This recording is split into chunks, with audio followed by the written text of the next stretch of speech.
Annonce. Quadragénaire, vainqueur de Grand Prix, champion du monde, est à la recherche d'une belle voiture compétitive pour renouer avec le succès, qui le fut depuis une décennie. Cette monoplace, Fernando Alonso pensait l'avoir trouvée en début de saison. Après 5 podiums en 6 courses, le pilote espagnol s'imaginait bien brandir le trophée de la victoire à un moment donné. Malheureusement, son rêve a été réduit à néant, et 2 facteurs sont en cause. D'abord, Max Verstappen et Red Bull, qui ont tout écrasé sur leur passage, et surtout, une évolution absolument catastrophique de l'Aston Martin. C'est bien simple, sur les 9 premiers Grands Prix, c'est 131 points inscrits, et sur les 10 derniers, c'est seulement 52 points.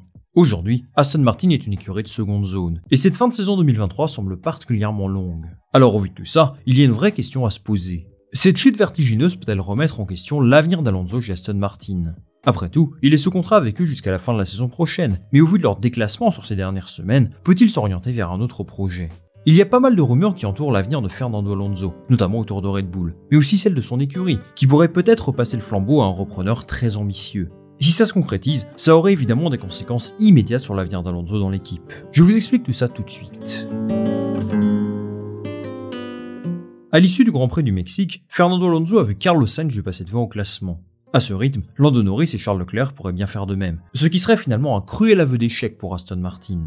Quand on regarde son début de saison, Alonso était destiné à finir 3ème du championnat. Mais Mercedes, McLaren, Ferrari et même des écuries de milieu de tableau sont parfois meilleurs qu'eux aujourd'hui. Alors comment expliquer une telle descente aux enfers ? En fait, il y a 2 façons de voir les choses. La première, c'est de penser qu'Aston Martin était en quelque sorte en sur-régime en début de saison, et qu'ils sont tout simplement revenus à leur niveau réel aujourd'hui. Alonso est un pilote exceptionnel, et j'ai tendance à penser qu'il a réussi à obtenir des résultats que personne d'autre que lui n'aurait pu faire. À part des pilotes de sa trempe comme Hamilton ou Verstappen sans doute, mais il a certainement rendu la façade un petit peu plus belle que ce qu'elle devait être. Le problème, c'est que Lance Stroll est l'exact opposé de lui, donc difficile d'avoir un point de comparaison pertinent. C'est évident qu'avec un autre pilote, ils auraient pu terminer la saison à la 3ème place au constructeur sans trop de problèmes. Mais bon, c'est un autre débat. Il y a une deuxième façon de voir les choses. Aston Martin était bel et bien la 2ème force du plateau en début de saison, mais ils n'ont pas pu se mettre au niveau pour conserver cette avance sur ses concurrents. Et disons-le, personnellement, c'est clairement ma vision des choses. Aston Martin n'est pas prête aujourd'hui à être une écurie de haut de tableau. J'en ai parlé à maintes reprises sur la chaîne, même dans mon analyse du début de saison.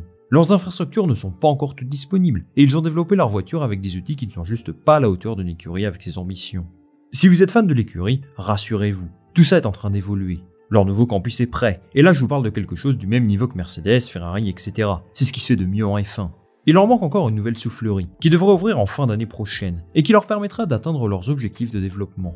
En clair, avoir une monoplace capable de jouer les podiums et la victoire sur l'ensemble de l'année, pas seulement sur quelques mois.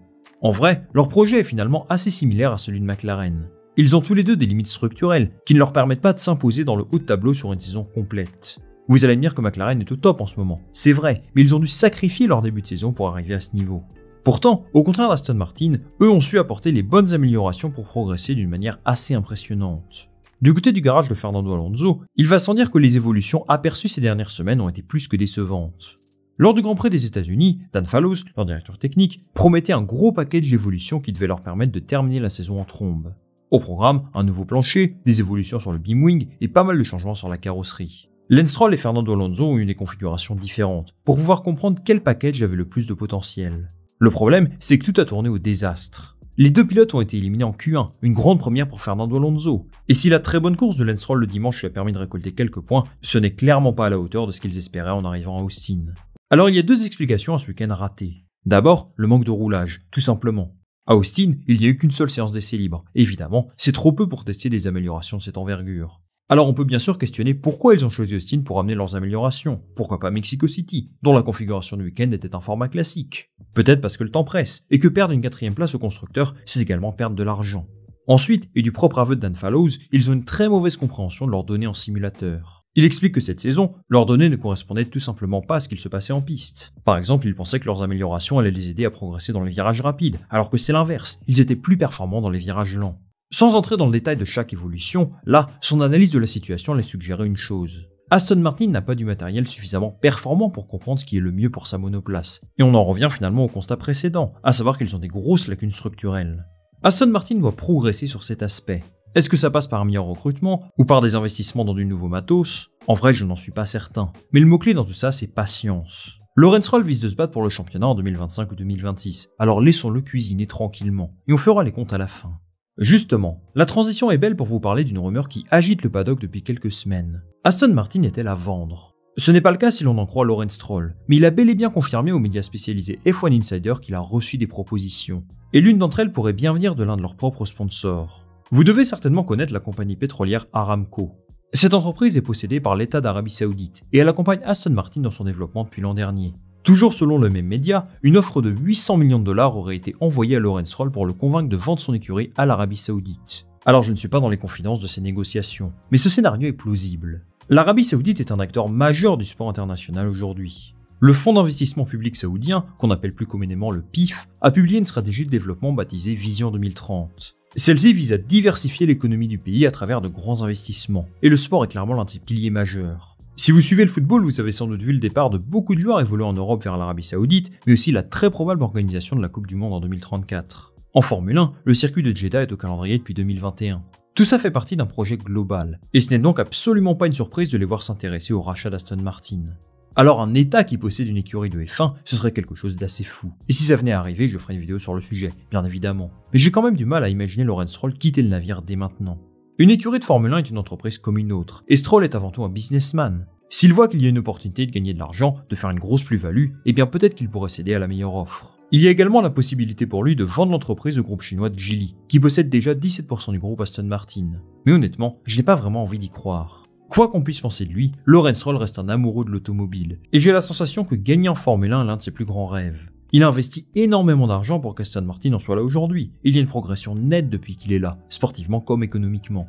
J'imagine qu'il n'a pas dû apprécier la deuxième partie de saison de son équipe, comme nous tous, mais de là à claquer la porte après avoir fourni autant d'efforts, c'est un scénario que je n'envisage pas. Reste à savoir maintenant si Fernando Alonso est toujours convaincu par le projet Aston Martin. Sur Twitter en tout cas, il y a eu pas mal de remue-ménage, des rumeurs qui semblent remettre en question son avenir là-bas. Alors vous savez que je suis assez attentif à ce qui se passe dans les médias hispanophones. Eh bien le journaliste espagnol très réputé Albert Fabrega a lâché un message mystérieux hier. Je ne veux pas croire à la rumeur que l'on m'a racontée dans le paddock, non. Alors est-ce un message pour faire des likes, pour promouvoir son compte? Peut-être. En tout cas, beaucoup de monde s'est prêté au jeu de la fausse rumeur. Red Bull Espagne a également publié un tweet pour le moins énigmatique. Et même l'ancien pilote de F1 et ambassadeur d'Aston Martin, Pedro de la Rosa, y est allé de sa petite phrase philosophique pour alimenter les rumeurs. Alors disons-le, les rumeurs, ça va, ça vient. Il ne faut pas trop y prêter attention. Mais tout de même, je pense que pas mal de choses se passent en coulisses, et que Fernando Alonso pourrait bel et bien être au centre de l'attention. À l'issue de la saison, il y a 3 possibilités pour lui. Il poursuit l'aventure avec Aston Martin, avec qui il est sous contrat, il annonce sa retraite, ou alors il réalise un transfert absolument sensationnel. Et oui, je vous parle d'un échange entre Sergio Pérez et lui. Alors celle-là, il faut la voir venir, mais ce n'est pas non plus dénué de sens. Quoi que dise Red Bull, ils ne sont pas satisfaits par le rendement de Pérez, c'est impossible. Alonso est déçu du développement d'Aston Martin, et peut-être qu'il y aurait eu une prise de contact entre les deux parties. Bon, très honnêtement, je doute que ça se fasse. Même la presse espagnole comme Antonio Lobato et Soy Motor ont démenti cette information à l'heure où je m'enregistre. Pourtant, je dois vous avouer qu'un duo Verstappen-Alonso, ça serait quelque chose que j'adorerais voir. Après, si Horner et Marco ont l'opportunité de signer Alonso sur une saison, je pense qu'ils seraient capables de le faire. Dites-moi ce que vous en pensez. Perso, j'ai vraiment du mal à y croire, mais ce scénario offrirait des perspectives très intéressantes. Ensuite, Fernando Alonso peut-il décider de prendre sa retraite? Non convaincu par les données en simulation pour l'année prochaine, il ne se verrait pas continuer une saison supplémentaire dans le milieu ou dans le fond de grille.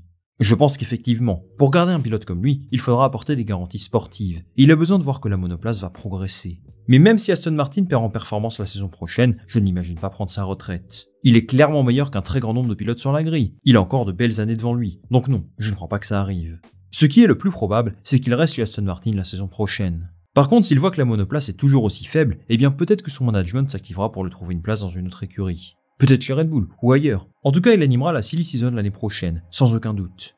Fernando Alonso connaît donc des moments difficiles ces derniers temps. Compte tenu de ce qu'il a réussi à faire en début d'année, je peux imaginer la déception que ça a dû être de voir son écurie chuter de la sorte. Gardons une chose à l'esprit. Alonso a accompli cette saison plus que tout ce qu'il aurait pu espérer. Personne n'aurait misé ne serait-ce qu'1 euro sur cette podium de sa part cette année, il faut être heureux d'avoir pu assister à ça. Quoi qu'il décide de faire, je lui souhaite de s'épanouir dans un projet qui lui permette de retrouver le succès. Il le mérite, et si Aston Martin finit par résoudre ses problèmes, je suis convaincu qu'ils réussiront à le faire. C'est fini pour cette vidéo les amis, merci d'être restés jusque là. Avant de partir, dites-moi en commentaire si vous imaginez Alonso signer chez Red Bull, ou alors rester chez Aston Martin, ou prendre sa retraite peut-être, moi je lirai tous vos commentaires avec attention. Comme d'habitude, n'hésitez pas à liker cette vidéo si elle vous a plu, à la partager autour de vous, et bien sûr à vous abonner pour me soutenir un maximum. On va se retrouver très vite pour une nouvelle vidéo, salut à la prochaine.